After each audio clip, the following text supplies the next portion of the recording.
अभी तो ये मुकम्मल होने देना, उसके बाद डिस्कशन कीजिएगा। सालिक कहता है फिर उसने मेरे लिए आज़म के पंख बनाए और मैं इनसे फ़ज़ाए फ़हम में उड़ा।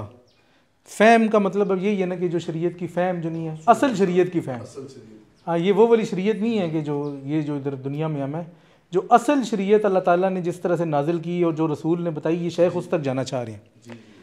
यहाँ तक कि हज़रत कुर्सी और मौक़िफ़ कुदसी में जा पहुँचा। हज़रत कुर्सी वही थी कि जहाँ पर वो दो तकसीम हो जाते हैं, अमरो नहीं हो जाती है, और मौक़िफ़ कुदसी से मुराद ये है कि एक बड़ा कुदस मकाम है, मुक़द्दस मकाम है। फिर मैंने मस्जिद वसी का पूछा तो मुझे कहा गया वो बाग़ बईद में है। मस्जिद वसी से शेख अहमद मोहम्मद अली ने लिखा है कि जी वो तमाम शराए जो कि अम्बिया को दी गई कि आपने अपनी उम्मतों को आगे बतानी है, वो उनकी वसीयतें थी। और ये चूँकि शरीयत का ही मकाम है तो मैंने कहा कि हाँ जी दसो केड़ी मसीती है, जरी मसीत में ज़्यादा लोग आते हैं ना, तो हर बंदे की अपनी शरीयत होती है, तो वो सारे मैं भी उधर जाऊँ ज़रा मुलाकात करूँ। तो उन्होंने कहा कि जी बाग़ बईद में है। बाद जाई पहले इतने मेरी कहानी तो सुनना। अच्छा जी, मैंने एक अजीम उल जुस्सा शेख को देखा, शेखन ज़ख्मुद्दसिया यानी कि बड़े कवि। तो मुझे कहा गया ये कुतुब शरीयत हैं, यानी कि तमाम शराए ये शरीयत इनके गिर्द घूम रही है, यहीं से वो आर्डर शार्डर होते हैं। आप एक जमात के घेरे में थे जैसे चांद अपने हाले में हो। अब इधर ही बात है, मौलवी हज़रात अकेले तो होते ही नहीं है, तो घेरे में ही होते हैं। शरीयत का मामला अकेला तो नहीं होता, ये तो तरीक़त में कल्ला कल्ला बंदा जा रहा होता है। शरीयत वाले तो कल्ले होते ही नहीं है, उनके पीछे तो पूरी जमातें होती हैं। जैसे चांद अपने हाले में हो, मैंने हया से सलाम किया, ये खौफ वाला सलाम न था, यानी कि डरते डरते। हया से मुराद है खौफ उस तरह का नहीं, लेकिन थोड़ी सी हया भी जिसमें होती है, हया वाला खौफ है, दूसरा खौफ नहीं था। शेख बोले ए आज़म, ए जवाहिर और फ़राइद के तालिब। जवाहिर यानी कि जौहर की जमा, कि तू शरीयत के जौहर लेने जा रहा है। फ़राइद का मतलब है कि ऐसी फ़र्द चीज़ें, एक एक किस्म की चीज़ें, सिंगल चीज़ें, या फ़राइद यानी कि खुसूसी चीज़ें, तुझे खुश आमदीद। फिर पूछा कहाँ का इरादा है? तो शेख कहते हैं मैंने ये कहा कि अकूल उरीद व ला उरीद, मेरा इरादा तो ये है कि मेरा कोई इरादा ना हो। तो नहीं, ये इस जगह पे बनता नहीं था ना, शरीयत वाले मकाम पे ये नहीं बनता ना, ये तो हक के मकाम पे बनता है ना। तो शरीयत वाले मकाम में तो आपका इरादा है तो तभी फिर आपको वो चीज़ें पकड़ाई जाएंगी ना, वरना तो पकड़ाई नहीं जाएंगी। आपके मेरा कोई इरादा नहीं है तो अल्लाह ताला ने शरीयत ज़ाया तो नहीं करनी ना, वो कहेगा तेरा नहीं है तो चलो जिसने है वो सब देने। तो कहते हैं लेकिन ये चूँकि ये मेरा मकाम नहीं था, इस वजह से ये मेरा कलाम नहीं था, यानी कि इस मकाम का भी तकाजा ये नहीं था कि मैं ये कहूँ, हाँ, तो इस वजह से मैंने कहा भी नहीं। फ़जज़बनी इलैहि, तो उन्होंने मुझे अपनी तरफ खींच लिया। उन्होंने ये कहा कि मैं ये कहूँ, कहा नहीं, क्योंकि मकाम नहीं था ना, उन्होंने कहा कि मैं कहा ही नहीं ना, कहा नहीं ना, दिल में सोचा ना खाली कि ये मेरा मकाम नहीं है, लेकिन ये जगह ही नहीं है ना, यहाँ इस जगह का भी ये मकाम नहीं है ना, इस मकाम की ये तकाजा नहीं है कि ये बात यहाँ पे करूँ, इसलिए तो पता है मामला तो खामोशी कर जाए। असल में उस वजह से किया ना, उनका सवाल जो था ना आइना तुरीद, तो ये बायज़ीद बस्तामी ने कहा था ना उरीद वन ला उरीद, ये उनका कलाम है असल। तो शेख ने जब वो तुरीद सुना तो उससे मुनासबत लगी, तो उन्होंने कहा कि बायज़ीद बस्तामी वाला जवाब दे देंगे, लेकिन इधर ही चलता, तो फिर उन्होंने दिया नहीं। कहते हैं कि उन्होंने अपनी तरफ खींचा, व दुर्रतहु बैन यदैहि, और शरीयत उनके सामने थी, उनका मोती शरीयत ही है ना, उनके सामने थी। तो फिर क्या कहा, फ़कुल तो उरीद मदीनत रसूल, के मैं रसूल के शहर में जाना चाहता हूँ। रसूल का काम शरीयत है पहचाना, और तो कोई काम नहीं है। अल्लाह ताला ने रसूल इसलिए भेजे कि वो पैगाम जो अल्लाह ने लोगों के लिए पहुँचाया है वो किसी एक फ़र्द की ज़ुबानी आगे पहुँचाते हैं। तो कहा कि मैं भी उसी शहर में जाना चाहता हूँ, यानी कि शरीयत वाले में, रसूल का जो है। साहिबल जुमल वल फसूल, कि जो जवामिउल कलम यानी कि हैं, और फसूल का मतलब है कि बड़ी, जुमल जुमले को कहते हैं, जुमले की जमा जुमल है और फसल की जमा फसूल है। फसल यानी कि तफसील भी है और इख्तिसार भी है, दोनों चीज़ें हैं। जुमल ब्रीफ हो गया और फसूल एक्सप्लेनेशन हो गई। शरीयत में तफसील भी है ना, इख्तिसार भी है। तो कहा कि रसूल का मकाम है कि उसको इख्तिसार से दी जाती है, आगे वो तफसील से लोगों को बताता है। कुरान में तो कोई तफसील नहीं है ना, कुरान में तो खाली इतना है कि जी नमाज़ पढ़ो, ये हल्का फुल्का जिक्र है, तो बाकी नमाज की सारी तफसील किसने बताई है? रसूल नहीं बताई है ना, तो ये उसकी तरफ इशारा है। आगे जनाब वो पूछते हैं, जनाब अजीमुल जुस्सा शेख साहब, वमा तुरीदु मिन मदीनतिन असरहा कद दुरुस, तू उस शहर में क्यों जाना चाहता है कि वो तो मिट गया, शहर ख़त्म हो गया, यानी कि वो मकाम शरीयत तो मिट गया ना, नई शरीयत ने तो आना ही नहीं है, तो तूने उधर किधर जाना है? वो तो ख़त्म हो गया, मकाम ही है, खातमुन नबीयीन सिलसिला ख़त्म है। व नूर हक़ तुम्हें, उसकी तो रोशनी भी ख़त्म कर दी गई, उधर चिराग भी बुझ गए, तू उड़ किधर जा रहे होते। कहते हैं कि मैं लस्तु लित्तुराबियत उशीर, मैं कोई मादी चीज़ों का नहीं हूँ मतलाशी, बल्कि मैं तो उसकी रोशन महताब और शीर चश्मे का, यानी उसकी सोर्स तक मैं जाना चाहता हूँ, रूहानी सोर्स तक। मैं मादी तौर पे नहीं कह रहा कि मुझे कोई शरीयत दे तो मैं लोगों की आगे जाके दसा, यानी कि मैं उसकी असल तक जाना चाहता हूँ कि वो कहाँ से निकली और क्या था। हक़ाइक़ से मुतला होना चाहता हूँ, मैं चाहता हूँ कि मुझे हक़ाइक़ पता चल जाए कि जिस वजह से वो जनरेट हुई थी। आगे कहते हैं जी अलम तस्मा कौलहु अलैहिस्सलाम, क्या तूने आप सल्लल्लाहु अलैहि वसल्लम का ये कौल नहीं सुना, व अलीयुन बाबुहा, कि अली इसका दरवाज़ा। यहाँ पर यह भी समझ में आ गया कि शेख इसको शरीयत के सेंस में लेते हैं।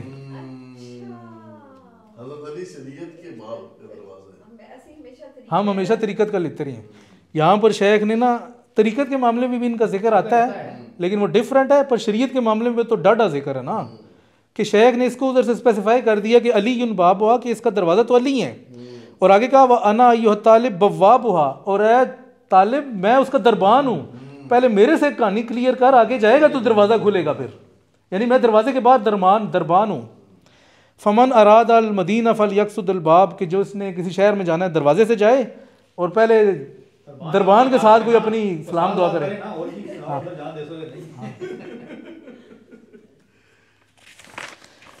कहते हैं जी आगे उन्होंने फिर आगे शेख को दी वो कुंजी दी या उसको टिप दी, कहते हैं अरवा के अजसाद की आबियारी कर, तुझे हिकमत की इंतहाएं हदिया किया जाएंगी। यानी कि तू अगर असल शरीयत तक पहुंचना चाहता है तो ये कर, अरवा के अजसाद जसद नहीं, तेरी रूह का जो जसद है, यानी कि तेरी रूह ही है, रूह की आबियारी कर, हाँ रूह की आबियारी कर, ताकि तुझे हिकमत की इंतहाएं हदिया की जाएं। आगे कहते हैं मुजाहिदात से अजसाद की इमदाद कर, और जिस्म के साथ मुजाहिदा कर।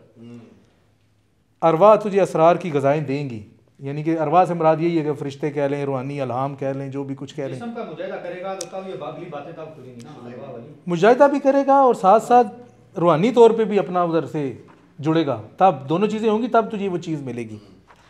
तो मैंने कहा कुल तो लो या सैयदना, मैंने कहा जी है आका या है सैयदना, क्या आपको इस दरवाज़े की चाबी का इल्म है? कहते हैं हाँ जी इल्म है। वल अलीम अल फत्ताह, कि वो चाबी तो अख्ताला ही है। हाँ अलीम अल फत्ताह। आगे शेर है रईतुल बैत मकफूलन, मैंने शायद इस घर को मुकफ़ल पाया है। ले सिर कद मलका, के सिर इसका मालिक है। सिर का मतलब आप ये लेना कि बहुत ही राज़ों का भी राज है, यानी बड़ी कोई छुपी हुई चीज़ है, पता नहीं है कौन मालिक है, बस छुपा ही कोई मालिक है। सालतुल्लाह यफ्ताहु, मैंने अल्लाह से सवाल किया कि इसको खोल दें। फ़काल अब मान, किस से खोलूँ? अल्लाह ने जवाब दिया किस से खोलूँ? फ़कुल तो बिक, मैंने कहा खुद से ही खोल, मेरे नाल नहीं खोल आप ही खोलो जी, मैं मेरे तो नहीं खुलता, है मुश्किल है। तो कुल तो नावल नी है। अच्छा ये उन्होंने कहा था, शेख के अशार नहीं है ये, वो अजीमुल जुस्सा शेख के अशार हैं। तो शेख ने कहा जी मुझे भी चाबी दे दें। आगे से उन्होंने जवाब दिया मिन हुस्न इस्लाम मारे तर कमाल आया नहीं है। कहते हैं एक बंदे का अच्छा इस्लाम यही है कि जिन चीज़ों को पता नहीं है ना उनको छोड़ दे, चाबियाँ ना मांगी थे आगे तो मेरे को तो शरीयत में मकाम लेने में चक्कर चाहिए। अच्छा कहते हैं जी चलो चाबी का तो मुझे पता चल गया है, अब मुझे ये बताएं कि इस चाबी की खूबियाँ क्या हैं, सिफ़ात क्या हैं। बोले कि जी इसके 4 दंदाने हैं जिन्हें हकीम और रहमान ने मुस्तहकम किया है, और उनकी 4 हरकत हैं और उसमें शामिल तमाम जहात हैं। अब ये 4 से तो शेख ने कोई आगे इसका तफसील से नहीं जिक्र किया कि क्या मुराद हो सकती है, लेकिन 4 जिहाद से तो मुराद यही हो सकती है कि 4 जिहाद से शैतान आपके ऊपर अटैक करता है ना, तो वो शरीयत से ही ज़रूरी बात है आपको रोकने के लिए। जब आप उन 4 जिहाद को मुस्तहकम कर लेते हैं ना तो फिर आपके लिए आसानी हो जाती है। तो जमील जिहाद जो आगे कहा ना कि तहवीन में बाकी जिहाद ऊपर वाली जेद भी आ जाएगी, नीचे वाली भी 6 की 6 आ जाएंगी, लेकिन 4 पे वो शैतान का जो अटैक है ना, ये उसकी मेरे ख्याल में वो 4 दंदाने शायद उसकी तरफ इशारा हो।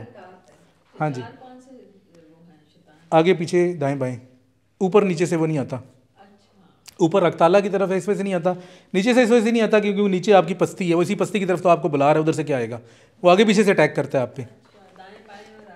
हाँ जी, और इसकी भी एक रूहानी मतलब है कि दाएं से आएगा तो उसका क्या मतलब होगा, बाएं से क्या, आगे से क्या और पीछे से क्या। और शेख ने बताया कि जब आगे से आएगा तो आपने किस चीज़ से अपना डिफेंस करना है, दाएं से आएगा तो किस से, पीछे सारों का बताया हुआ है, यानी कि रूहानी तौर पे, वरना तो आपको क्या पता सामने से आ रहा है कि पीछे से आ रहा है। हाँ। अच्छा जी आगे क्या कहते हैं, सो अगर तूने वो कुछ किया जो मैंने तुझे बताया और उसे ठीक तरीके से निभाया तो ना सिर्फ तू कुंजी पाएगा बल्कि इसका मालिक भी बन जाएगा। ठीक है, अब जिसके पास चाबी होती है वही दरवाज़ा खोलता है, और जो दरवाज़ा खोलता है वही उसके अंदर ख़जाना पाता है। उसी ने शेख और उसके शागिर्द को शक व शुबे से दूर हज़रत वहाब में खुशखुरम पाया। यानी कि जब दरवाज़ा खोलता है, अंदर जाता है, तो फिर अंदर जो भी मकामात हैं, कोई शेख है अपने शागिर्द को बता रहा है जो भी बता, क्योंकि यहाँ पर मामला इस तरह से होता है ना, शेख ने फतवात में इसका खैर जिक्र भी किया हुआ है कि जो लोग इस मकाम पे जाते हैं वो फिर ये देखते हैं कि हज़रत हक़ में हक़ ताला ख़ुद या फिर रसूल को बता रहा होता है या कोई फ़रिश्ता रसूल को बता रहा होता है, वो उस जगह पे हाज़िर होते हैं और वो सुनते हैं कि क्या बताया जा रहा है।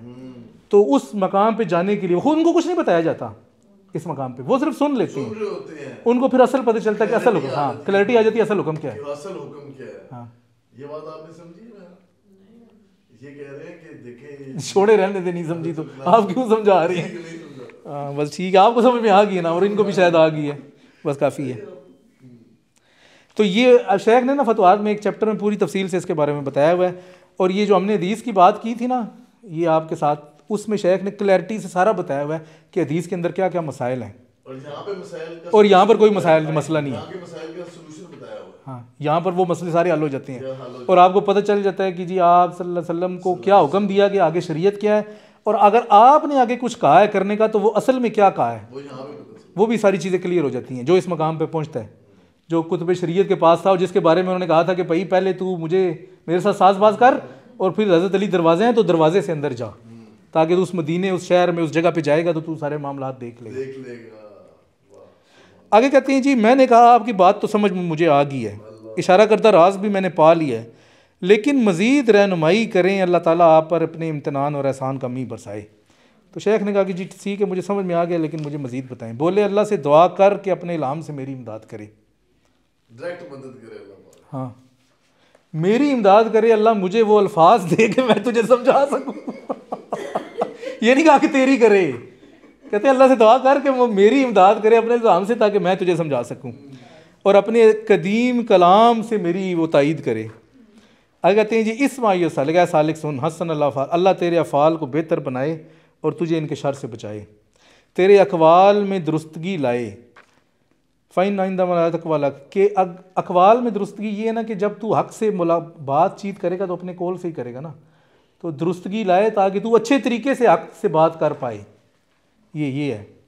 आगे कहते हैं हम्दुलिल्लाह औला मा फ़ग़र बही फ़ा, कि अल्लाह की हम तारीफ़ जो है वो सबसे पहली चीज़ है जो तूने करनी है, जिसके लिए तूने मुंह खोलना है, बाकी सारी कहानियाँ बाद में, पहले इस पे आ।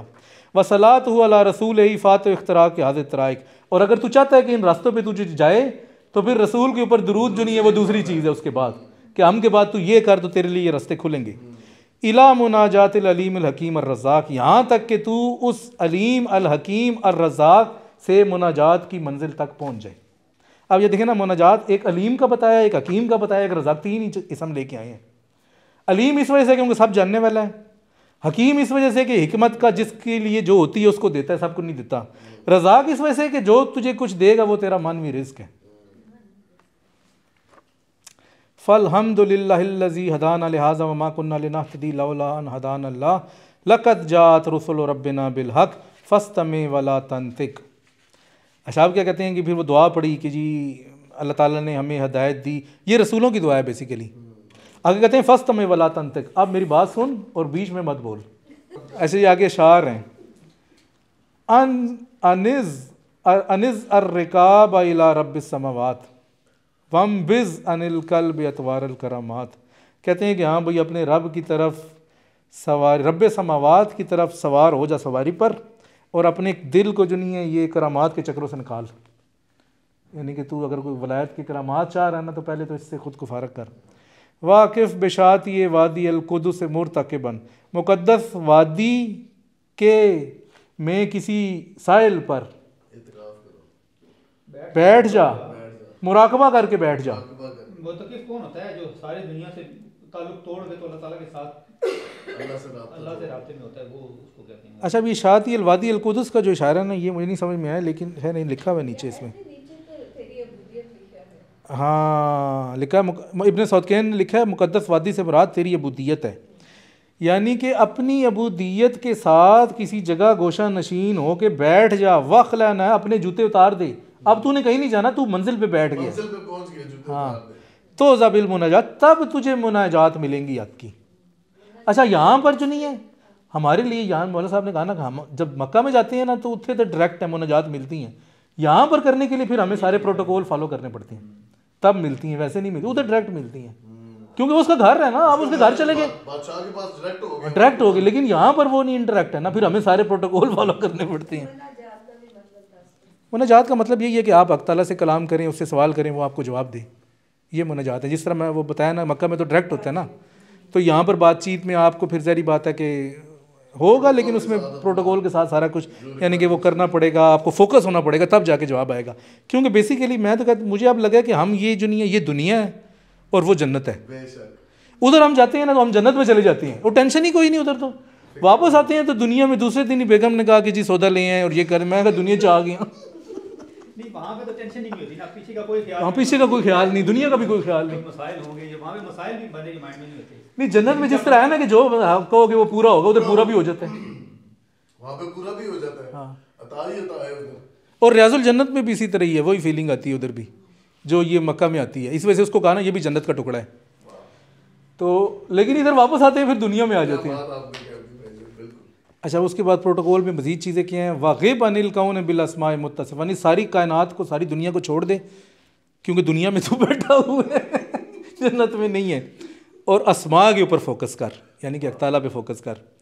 हत्ता तग़ीब अनिल औसाफ़ बिज़ात, यहाँ तक कि तू उस मकाम पे पहुँच जाए कि ज़ात तक पहुँच गया, तो अस्मा को भी छोड़ दे बस।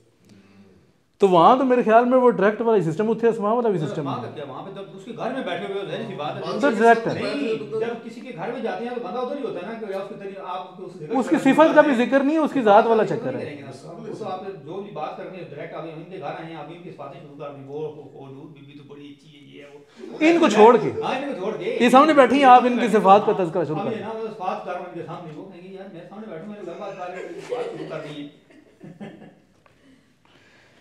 अच्छा, ये प्रोटोकॉल ही सारे बता रही हैं कि एक तू अपने घर में अकेला हो जा, जूते उतार दे, मुनाजात के लिए तैयार हो जा, और रब के पहले सफ़र वहाँ से शुरू हुआ, फिर कल को करामात के चक्कर से निकाल, दुनिया से भी यानी दुनियादारी भी छोड़ दे, अस्मा की तरफ जा, अस्मा से ज़ात तक जा। आगे कहते हैं वलूज़ बेजानिब फ़र्दिन ला शरीक ला, उस फ़र्द की जानिब मुतवज्जे हो जा, या उसकी तरफ चला जा, उसकी पनाह में आ जा जो ला शरीक ला हुआ है, यानी कि हक़। वला तुअर्रिज अला अहलिल बितालात, और ये जो निकम्मे लोग हैं इनसे भी जान छुड़ा। अच्छा, फिर आगे उन्होंने कहा दी बल सुम वसल व फ़क्र वफ़्तखिर अबदन, कि नमाज़ पढ़, बल्कि रोज़ा रख पहले, फिर नमाज़ पढ़, फिर तफ़कीर कर, गौर फ़िक्र कर, फिर मोहताज हो, अबदन तनुल मालिम मिन इल्मिल खफ़ियात, ये चीज़ें जब तू करेगा तो तुझे जो नहीं है इल्म खफ़ी की जो नहीं है मालिम जो नहीं है वो मिलने लग जाएंगे, या तू पाने लग जाएगा।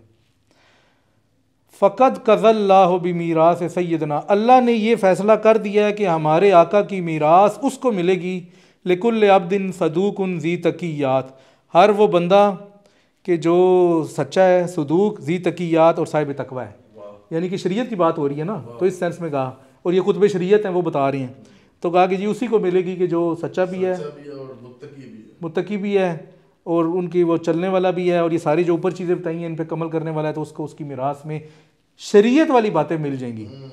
हालांकि आगे जा पहले भी आपने वो सफर में कहा था जो शरीयत पे अमल करा वो मिलेगा सही उसको कुछ हिस्सा वो, लेकिन वो शरीयत वाला मिलेगा, शरीयत वाला मिलेगा, यहाँ वाला ये सिर्फ शरीयत की बातों की बात कर रहे हैं, इसको आप टोटल तरीक़त पे ना लेके जाएं। शरीयत पे क्या मतलब, इनकी शरीयत पे अगर कोई फॉलो करता है तो क्या मिलेगा? नहीं, ये तो ये बताना चाह रहे हैं ना, शेख उससे ये पूछ रहे थे, मैंने उस दरवाजे दसो जितने शरीयत मिली जितूँ, यानी कि मैं अंदर जाके असल शरीयत को पाऊँ। एक शरीयत हम तक आई है जो कुरान और हदीस से उलमा ने इस्तेंबात किया, जो भी किया काम बनाए। एक असल शरीयत थी कि असल हुक्म क्या था, उसमें काफ़ी चीज़ें चेंज हो जाती हैं, तो शेख असल तक जाने की बात कर रहे हैं, ये असल का बता रहे हैं, अगर आप ये करेंगे तो आप असल तक पहुँचेंगे। वैसे आपने शरीयत लेनी है तो आप किसी मौलवी के पास चले जाए, उससे फतवा ले लें, वो भी शरीयत ही है। ज़ाहिरी तौर पे तो वही है ना, दुनिया में ये तो बात नहीं है ना। चलें जी, ये तो ख़त्म हो गया मेरे ख्याल में आपका।